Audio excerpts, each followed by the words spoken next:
My daughter-in-law smiled when she looked me in the eye that night, and somehow that smile frightened me more than any angry word ever could.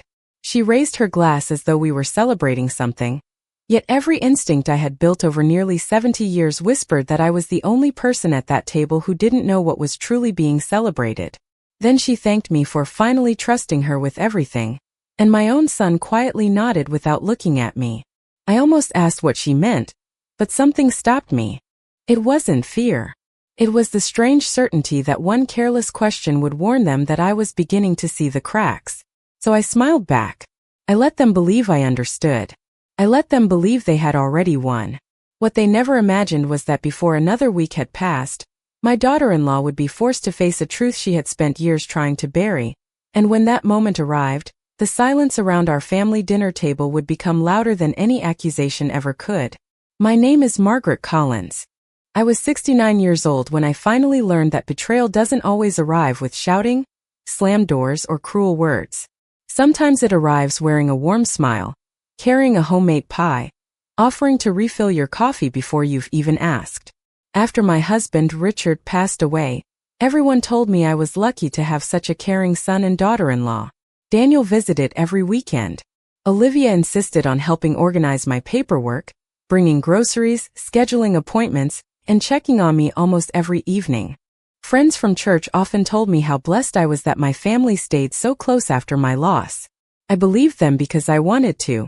Grief has a way of making kindness feel larger than life, and I clung to every small gesture as proof that Richard had left me surrounded by people who loved me.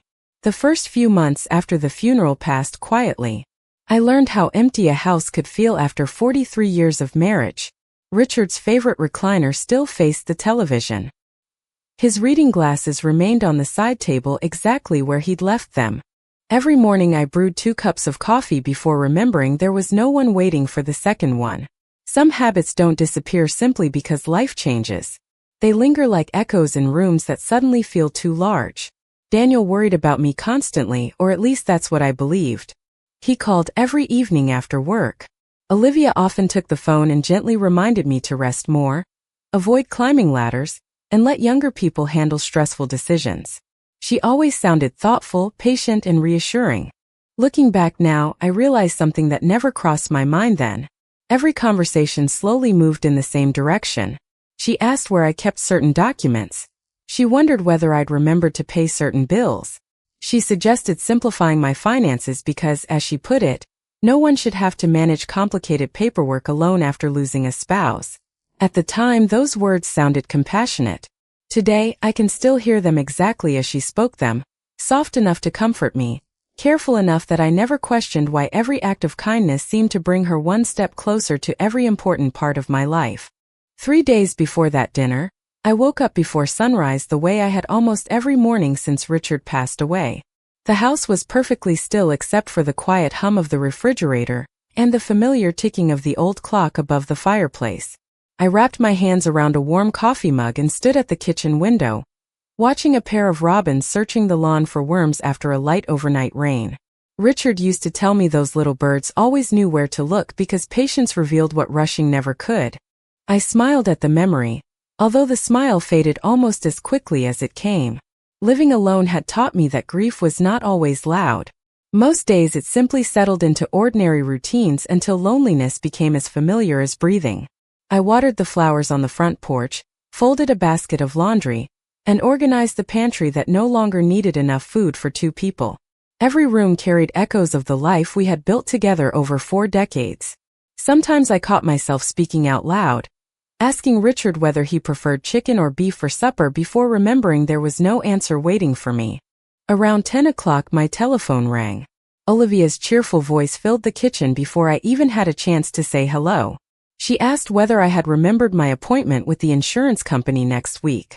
I admitted that I had nearly forgotten. She laughed gently and said that was exactly why she worried about me. Before ending the call, she reminded me that she had already organized several important folders in my home office and suggested that we should finish sorting the remaining paperwork during the weekend. I thanked her because her help seemed thoughtful.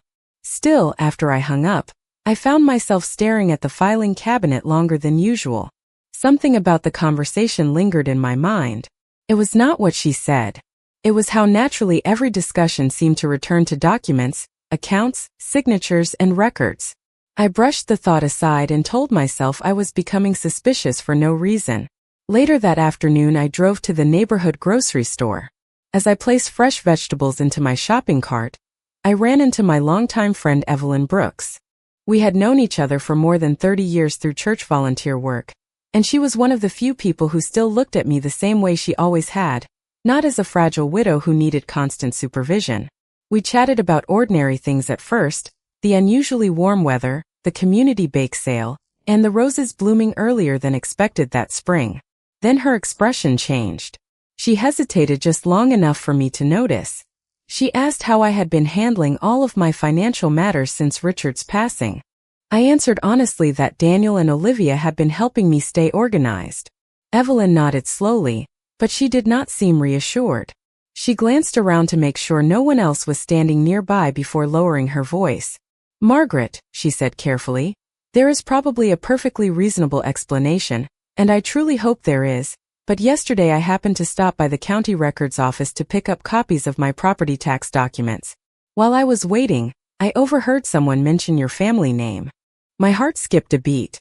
She quickly added that she did not want to spread rumors or jump to conclusions, but she felt I deserved to know that something about the conversation had not sounded right. I asked her exactly what she had heard. Evelyn looked directly into my eyes with a seriousness I had rarely seen before. "I think," she whispered, "someone may be making decisions about your future without telling you everything." I drove home with Evelyn's words repeating in my mind like the steady rhythm of windshield wipers before a storm. Someone may be making decisions about your future without telling you everything. She had not sounded dramatic. If anything, she had sounded reluctant, almost apologetic, and that was exactly why I could not dismiss what she had said. Evelyn had never been the kind of woman who spread gossip. During the 30 years I had known her, she had always chosen facts over rumors and kindness over excitement. If she believed I needed to know something, then there had to be a reason. When I pulled into my driveway, I remained in the car for several minutes, staring at the front porch Richard had built with his own hands one summer almost 20 years earlier. Every board, every flower bed, every wind chime carried a memory of him. The thought that someone else might already be planning my future inside this home without my knowledge sent an unfamiliar chill through me. I unlocked the front door and walked directly to my home office. The filing cabinet Olivia had organized the previous month stood neatly against the wall. Everything appeared perfectly arranged. Color-coded folders, handwritten labels, even fresh sticky notes reminding me of upcoming bills. On the surface it looked thoughtful, but for the first time I wondered whether I had mistaken organization for control. I slowly opened the top drawer and began looking through each folder one by one. Nothing seemed missing at first. Property tax records were in place. Insurance statements appeared complete. Utility bills were organized by month. Then I noticed something odd. Richard had always kept copies of every important document in duplicate. One copy remained in the cabinet while another stayed inside a small fireproof safe, hidden in our bedroom closet. It was his system, and after 43 years of marriage I knew it by heart. Curious, I walked upstairs, unlocked the safe, and compared several files. Most matched perfectly. One did not.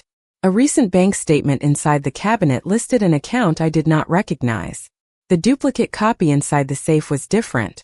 The unfamiliar account number did not appear anywhere on Richard's original records. I frowned, wondering whether the bank had simply updated something after his passing. Before I could think further, my telephone rang. It was Daniel. His voice sounded warm as always. He asked how my grocery shopping had gone, and whether I needed anything repaired around the house before the weekend. Then, almost casually, he asked whether Olivia had finished organizing all of my paperwork.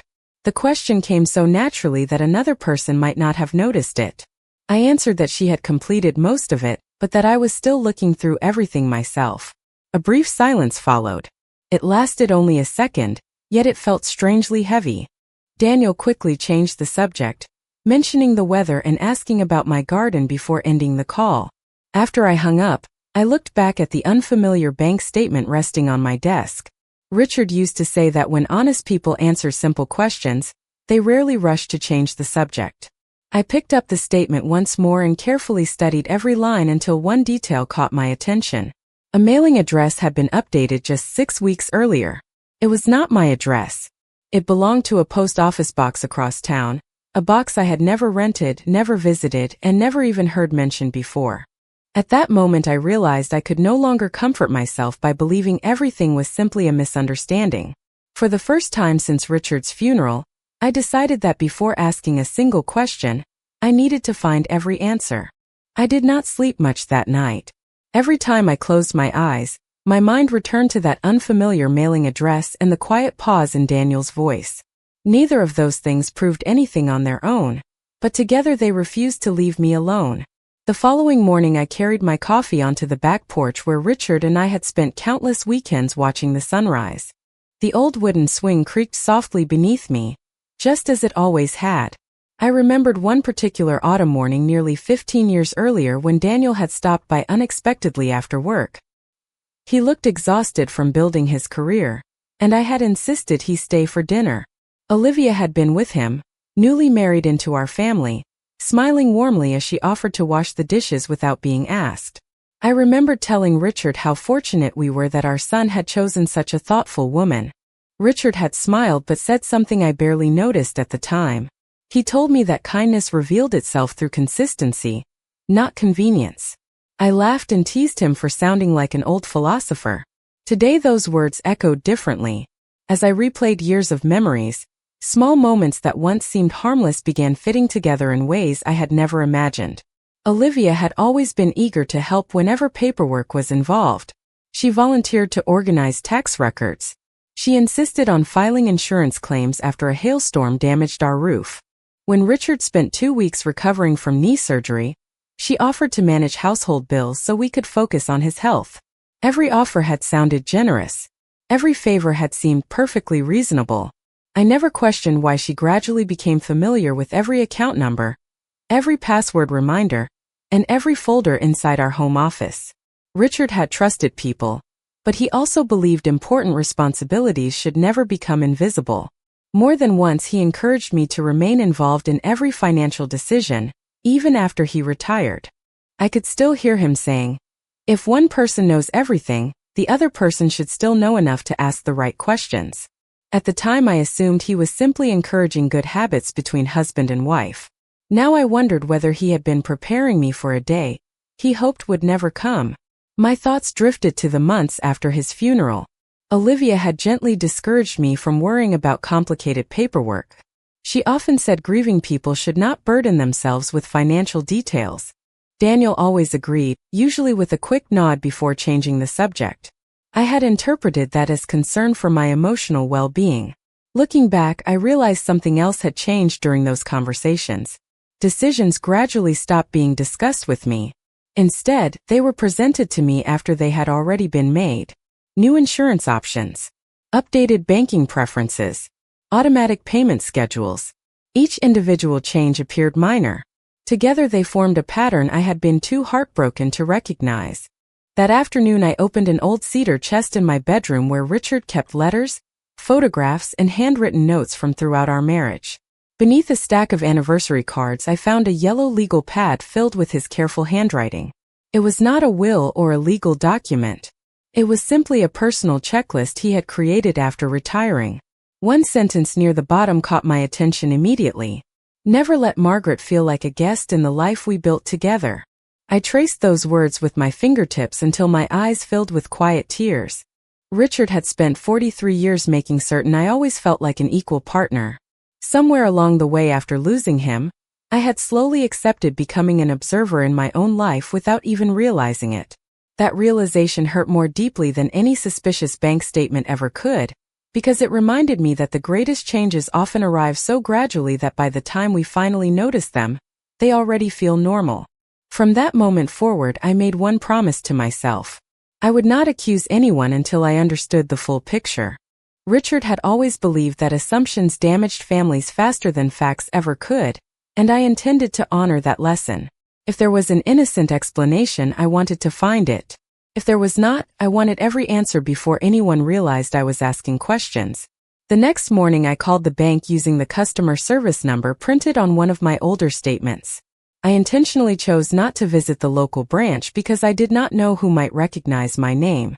After verifying my identity, I politely asked the representative to confirm the mailing address associated with my primary account. She read my home address exactly as expected. Then I mentioned the unfamiliar account number I had found in the duplicate paperwork. There was a brief pause before she apologized and explained that she could not discuss an account unless I was listed as an owner or authorized signer. That answer alone told me more than I expected. The account existed. It was connected closely enough to my records that its statement had somehow ended up inside my filing cabinet, yet I apparently had no authority over it. I thanked her for her time and ended the call without asking another question. Instead of feeling discouraged, I felt strangely calm. Every careful answer was slowly replacing confusion with direction.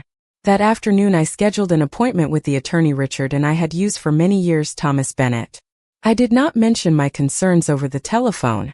I simply explained that I wanted to review my estate planning after becoming a widow. His receptionist found an opening for the following day. When I arrived at his office, Mr. Bennett greeted me warmly and offered his condolences once again for Richard's passing. After exchanging a few quiet memories about my husband, I placed several folders on his desk, including the bank statement with the unfamiliar mailing address. I asked him one simple question. If someone wanted to make financial decisions that affected me without technically breaking the law, what kinds of things should I be watching for? He leaned back thoughtfully before answering. He explained that many situations involving older adults were not caused by dramatic fraud, but by gradual shifts in responsibility, missing communication, misunderstood paperwork, or signatures provided without fully understanding the long-term consequences. Then he looked directly at me and asked a question that made my stomach tighten. Margaret, have you personally reviewed every document that has been signed since your husband's passing? I opened my mouth to answer immediately, but no words came out. I had signed several forms over the past months because Olivia always arrived with neatly prepared folders and little colored tabs marking where I should place my signature. She patiently explained each document, and I trusted her enough that I rarely read every page myself. Mr. Bennett noticed the hesitation in my face before I even spoke. He did not criticize me. Instead, he gently encouraged me to gather copies of every recent document connected to my finances, property, insurance, and estate planning before making any conclusions. As I left his office, I realized something important. I did not need to confront Olivia. I did not need to question Daniel. Not yet. The strongest position was not built through anger but through preparation. If someone believed I remained the grieving widow who simply signed whatever was placed in front of her, then I would allow that assumption to continue a little longer. Sometimes the quietest person in the room is the one who hears everything, notices everything, and understands far more than anyone realizes. Over the next several days I became someone I had not been in years. I stopped assuming. I started observing. Every conversation, every envelope that arrived in my mailbox, every casual remark suddenly carried meaning I might have ignored before. I created a simple notebook and began writing down dates, phone calls, appointments, and anything that felt even slightly unusual. I was not trying to build a case against my family. I was trying to rebuild my own understanding of my life. The first surprise came sooner than I expected. While gathering recent insurance documents from a desk drawer, I noticed that one folder felt thinner than the others. I compared it with Richard's older records stored in the fireproof safe. Several pages were missing. They were not random pages either. They were the signature pages and amendment forms. At first I wondered whether I had accidentally misplaced them, but I searched every cabinet, every shelf, and every storage box in the house without finding them. The absence felt deliberate, not accidental. Later that afternoon I received a routine email notification from the bank about my monthly account activity. Normally I would have glanced at the balance and deleted it. Instead, I carefully compared the information with the printed statements in my office. One small detail immediately caught my attention. A secondary mailing preference had been added only weeks after Richard's funeral. I had absolutely no memory of requesting that change. The bank's online record showed the update had been completed during an in-person visit, rather than electronically. I sat quietly at my desk trying to remember the weeks after Richard passed away. Then the memory returned. Olivia had offered to drive me to the bank because I was emotionally exhausted after handling funeral arrangements. I remembered signing several routine forms while sitting in a small office. I also remembered Olivia stepping outside briefly to answer what she described as an important telephone call, leaving me alone with a stack of papers already marked with small adhesive tabs showing where to sign. At the time I trusted every word she said. Now I could no longer remember whether anyone had actually explained each document before I signed it. The uncertainty bothered me far more than the paperwork itself. The following morning Thomas Bennett called with an update. He had reviewed the public records connected to my property and assured me that ownership of my home had not changed. I felt a wave of relief until he gently added that property ownership was only one part of a much larger financial picture. He encouraged me to continue collecting every recent document before drawing conclusions. Then he asked whether my son knew I had scheduled the meeting. I answered that I had told no one. He paused for a moment before saying that, under the circumstances, keeping my review private until all the facts were clear was probably wise. After ending the call, I looked through the front window just as Daniel's truck pulled into my driveway. He smiled as he walked toward the porch carrying a toolbox over one shoulder. He said he had stopped by to fix the loose railing Richard had never gotten around to repairing.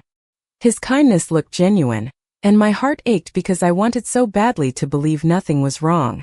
While he worked outside, Olivia wandered into my home office with the ease of someone who had entered that room countless times before. She glanced toward the filing cabinet for only a second before turning back toward me with her familiar warm smile. "I was thinking," she said lightly, "maybe this weekend we can finish organizing the rest of your important papers. It will make everything so much easier for you."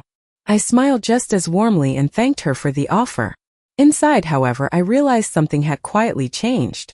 For the first time, I was no longer listening only to what Olivia said.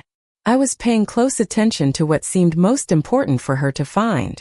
By the time the weekend arrived, I had gathered enough pieces to recognize a pattern, even if I still did not know the entire picture. What surprised me most was not the paperwork or the unfamiliar account information. It was how predictable everything suddenly became once I stopped reacting and simply watched. Olivia arrived that Saturday morning carrying a tray of cinnamon rolls from the bakery Daniel liked. She greeted me with a warm hug, complimented the flowers blooming along my walkway, and asked whether I had been sleeping better. Her concern sounded completely sincere. If I had not spent the previous week quietly uncovering inconsistencies, I would have accepted every word without hesitation. Daniel followed her inside carrying his toolbox again, determined to finish repairing the porch railing before lunch. As he worked outside, Olivia asked whether we could spend an hour finishing the filing cabinet. I smiled and led her into my office. Before she opened a single drawer, her eyes swept across the room almost instinctively. She looked at the desk, the bookshelf, the safe hidden behind the framed family photograph, and finally the filing cabinet itself. It lasted only a second, but it was enough. She was not looking at the room the way a guest would. She was checking whether everything remained where she expected it to be. I quietly opened the cabinet and handed her a folder containing nothing more than utility bills and old appliance warranties. She flipped through the papers politely before asking whether I had already found the insurance documents she had organized last month. I answered that I was still sorting through everything because Mr. Bennett had suggested I personally review every important record after Richard's passing. The moment I mentioned my attorney's name, something changed. Her smile remained, but it became noticeably smaller. She quickly recovered and said that was probably a good idea since legal matters could become confusing after losing a spouse. Then she casually asked when my appointment had taken place. I pretended to think for a moment before giving her a vague answer that revealed almost nothing. She nodded without another question, yet the atmosphere in the room had shifted in a way neither of us acknowledged. A little later Daniel came inside to wash his hands before lunch. He noticed several folders spread across the dining room table and laughed, saying that paperwork always gave him a headache. Then he picked up one folder and glanced at the cover before setting it back down. Olivia immediately stepped beside him and gently suggested that they should leave all those complicated documents to me since I was making such good progress organizing everything. Her response was quick enough that Daniel barely seemed to notice it, but I did. She did not want him looking through those papers any more than she wanted me asking detailed questions about them. During lunch, the conversation stayed comfortably ordinary. We talked about church events, Daniel's work, rising grocery prices, and the unusually hot summer weather. Olivia laughed often and poured sweet tea for everyone at the table. If someone had walked into my home that afternoon, they would have seen a loving family enjoying a peaceful weekend together. They would never have guessed that beneath every polite smile, each of us was carrying a completely different understanding of what was happening. After they left, I walked back into my office and opened the notebook where I had been recording every observation. I added one more sentence beneath the previous entries. She became nervous when she learned I had spoken with my attorney. Then I closed the notebook and looked toward Richard's photograph resting on the bookshelf. For the first time since beginning my quiet search for answers, I no longer felt uncertain about my next step. I would invite the family to dinner later that week. Everyone would believe it was simply another evening together. Only I would know that by the time we gathered around my dining room table again, every remaining piece of the truth would already be waiting there. The evening of the dinner arrived with the same calm appearance as every family gathering we had shared over the years. The dining table was set with Richard's favorite white dishes. Fresh flowers from my garden rested in the center, and the aroma of roasted chicken filled the house. Nothing about the room suggested that anything unusual was about to happen. That was exactly how I wanted. No one reached for dessert. The apple pie Daniel had proudly carried into my home remained untouched as the room settled into a silence unlike any our family had ever known. Thomas Bennett carefully gathered the documents into neat stacks and explained that his office would help me review every financial record, restore proper documentation where necessary, and ensure that every future decision reflected my informed consent. His words were calm, respectful, and free of accusation. When he finished, he quietly excused himself, leaving the rest of us alone with something far more difficult than paperwork. We were left with the truth. Daniel sat with his hands folded on the table, staring at the documents as though they belonged to someone else's family. Finally he looked at me and spoke so softly I almost did not hear him.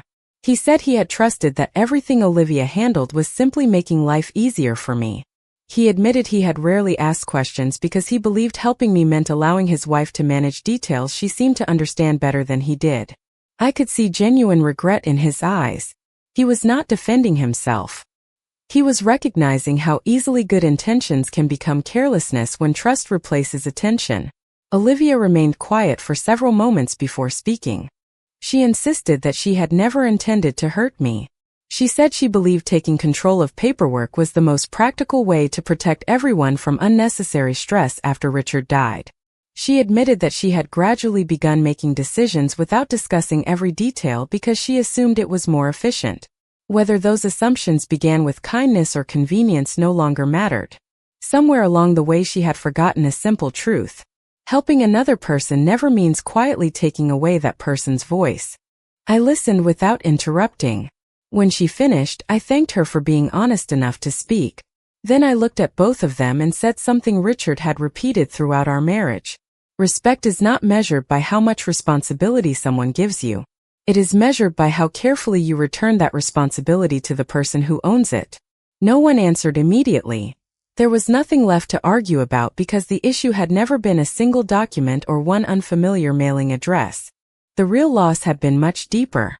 Little by little, I had stopped participating in my own life because I believed trusting the people I loved meant no longer asking questions. That mistake belonged partly to me, and accepting that truth gave me strength rather than shame.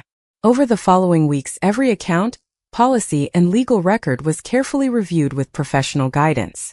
Missing documents were replaced, mailing instructions were corrected, and every future decision required my direct approval. Daniel began visiting me on Sunday afternoons again, not to solve problems for me but simply to spend time together. We drank coffee on the back porch where Richard and I had watched countless sunrises, and for the first time in many months our conversations were no longer about paperwork. They were about family, memories, and learning how to rebuild trust one honest conversation at a time. Olivia also changed. She no longer arrived carrying folders or offering to make decisions before asking my opinion. Instead, she asked permission before helping, listened more than she spoke, and gradually earned back small pieces of confidence through consistent actions rather than reassuring words. Forgiveness did not happen in a single evening, and trust was not restored because someone apologized. Both required patience, humility, and time. As for me, I discovered that growing older did not mean surrendering my independence. It meant recognizing that wisdom is not the absence of trust, but the courage to remain fully present in every important decision that shapes your own life. Sometimes the greatest victory is not proving someone else was wrong. It is quietly remembering that your voice still belongs at your own table, your signature still carries your own authority, and the life you built through decades of love should never become a story someone else is allowed to write for you.